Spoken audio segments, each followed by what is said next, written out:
දවසින් දවස ඉංග්‍රීසි ඉගෙන ගන්න අදත් හොඳ වීඩියෝ එකක් මම අරගෙන ඇවිල්ලා තියෙනවා ඔයාලට.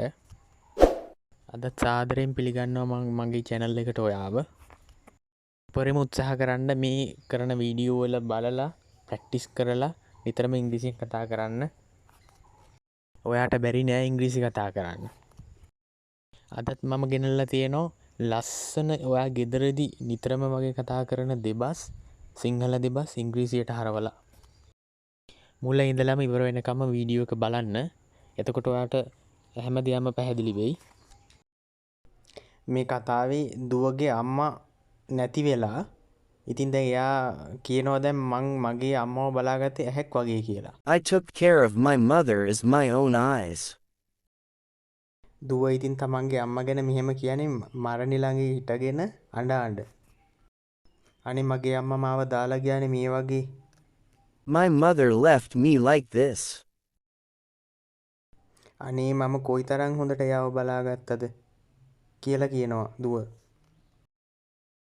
How well did I take care of her?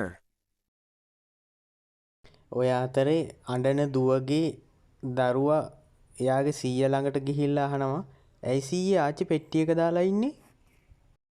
Why is grandmother in a box? පොඩි ළමයින්ට මොනවද තේරෙනවද නේද? ඊට පස්සේ දැන් එයා ළමයා සීයාගෙන් අහනවායි එයා මැරිලාද?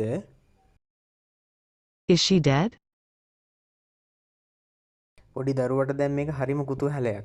ආයෙත් එයා සීයාගෙන් අහනවා ඇයි එයා මැරිලා තියෙන්නේ? Why did she die? දැන් ළමයා අහන ප්‍රශ්න වලට සීයාගෙන් උත්තර හම්බෙන්නේ නැති හින්දා ළමයා ආයෙත් අහනවා සීයේ මගේ අම්මත් මැරෙයිද මං ලොකු වුණාම? When I grow up, will my mother also die? ඔය අතරේ දරුවගේ අම්මා එනවා. ඇවිල්ලා අහනවා කොහෙද ළමයෝ යන්නේ? මම හැමතැනම හෙව්වා. Where are you going? I looked everywhere. Come here. අම්මා ඇවිල්ලා දරුවව එක්කගෙන ගියාට පස්සේ සීයාගේ ළඟට එනවා. ඊට පස්සේ සීයාගේ යාළුවා. එයා ඇවිල්ලා අහනවා මොකද්ද බම් මේකේ තේරුම? What is the meaning of this? ඇයි ඉතින් ගෙදර මිනිස්සයා පැත්තකට වෙලා ඉන්නවා මල ගෙදර කට්ටිය ඇවිල්ලා එනවා. ඒගොල්ලන්ට කතා කරන්න කිසිම කෙනෙක් නැහැනේ. සීයාගේ යාළුවා කියනවා දැන් ඉතින් වෙච්ච දේ වුණා. What happened is over. සීයාගේ යාළුවා කියනවා මිනිස්සු බලාගෙන ඉන්නවා. ගිහිල්ලා ටිකක් කතා කරන්න. People are waiting. Go and talk a little. මොනවා වුණත් ඒ උඹේ wife. No matter what, that is your wife. ඔච්චර වෙලා කතා නොකර හිටපු දරුවගේ සීයා දැන් කියනවා ඒ මැරිලා ඉන්නේ මගේ දරුවන්ගේ අම්මා. It is my children's mother that is dead. දැන් සීයාගේ යාළුවා කියනවා වැඩේ තේරුම් අරගෙන මේ හිත හදාගෙන ගිහිල්ලා ටිකක් කර ඇවිල්ලා ඉන්න මිනිස්සුත් ටිකක් කතා කරන්න. Make up your mind and go and talk to people that have come. දැන් මල ගෙදර කතාව ඉවරයි. දැන් ඉතින් වෙන කොටසකින් ආරම්භ කරන්න හදන්නේ මම. එක පුද්ගලයෙක් දැන් ජොබ් එක නැති වෙලා ගෙදර යනවා.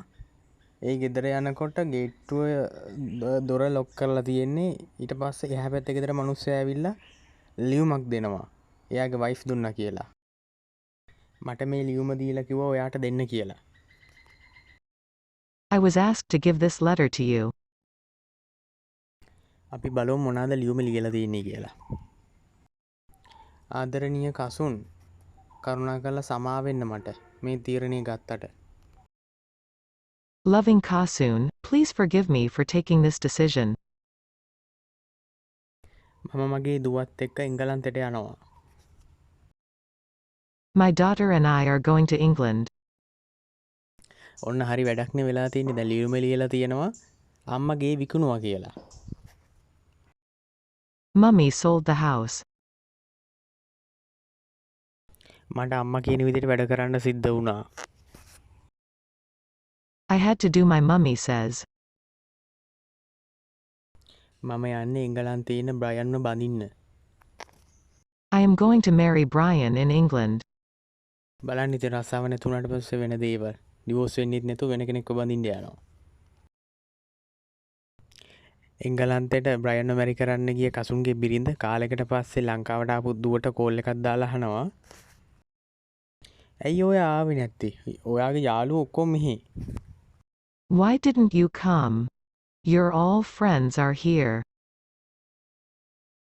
ඊට පස්සේ කෝල් එකට දුව උත්තර දෙනවා. මම ඉක්මනට එනවා. I will come soon. මට එන්න කලින් ඉවර කරන්න වැඩක් තියෙනවා. I have something to finish before that. මම මේ වැඩේ ඉවර කරලා ඉක්මනටම එනවා. After finishing that I will come soon. දැන් මේ කතාව ඉවරයි. දැන් මේ අලුත් කතාවක්. පොඩි ළමෙක් තමන්ගේ සීයට ඉස්කෝලේ යන්න ලේස්ති වෙලා යන ගමන් කියනවා සී මං යනවා. I am leaving, Grandpa. ඔය අතරේ දරුවගේ අම්මා වහුපැටිය ළඟට ගිහිල්ලා අහනවා. මොකද අද වතුර බොන්නේ නැද්ද? What's wrong? Not drinking water today. මෙන්න වතුර ටිකක් බොන්න. Here, drink some water. අද ගොඩක් කිරි බිව්වා නේද? Had too much milk, didn't you? නැගිටලා වතුර ටිකක් බොන්නකෝ. Get up and drink some water.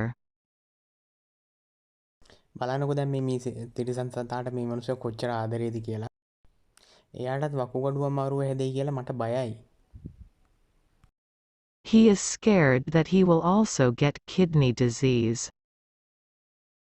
අද ඒ වාක්‍යයත් එක්ක මගේ වීඩියෝ එක අවසන් වෙනවා. ඔයාලට හොඳටම තේරෙනවා නේද දැන් මේ වගේ සරල වාක්‍ය ඔයාගේ එදිනෙදා ජීවිතේදී කොයිතරම්නම් පාවිච්චි කරනවද? ඉතින් ඒ වගේ වාක්‍ය ඔයාට දවසකට 5ක් ගානේ වගේ ඉගෙන ගත්තත් මාස 2-3ක් යනකොට ඔයාට හොඳටම ඉංග්‍රීසි කතා කරන්න පුළුවන්. ඉතින් මහා ලොකු දෙයක් නෙමෙයි මේක. ඔයාට හොඳටම තේරෙනවා ඇති මම හිතන්නේ මේ මම කරන වීඩියෝත් එක්ක. අනිත් එක වීඩියෝ එක බලන්න ගත්තම ස්කිප් නොකර දිගටම බලන්න හේතුව මොකද මේ ඔයා ටෙලිග්‍රාම් එකක් ඉවර වෙනකම්ම බලන්න කැමති වගේම මේ වගේ දේකුත් ගොඩක් දුරට ගොඩාක්ම වැදගත් නේ ජීවිතේට. ඒක නිසා ඉවර වෙනකම්ම බලන්න try කරන්න හැම නිතරම. ඉතින් බොහොම ස්තුතියි මගේ වීඩියෝ එක නැරඹුවට. subscribe කරලා නැත්නම් ඔයා මාව subscribe කරන්න. ඒ වගේම මම අද ප්‍රාර්ථනා කරනවා ඔයාලට සුබ දවසක් මේ ඉස්සරහට ඉංග්‍රීසි ඉගෙන ගන්න ඔය වගේම ලස්සන වීඩියෝ එක මම අරගෙන එනවා තවත්.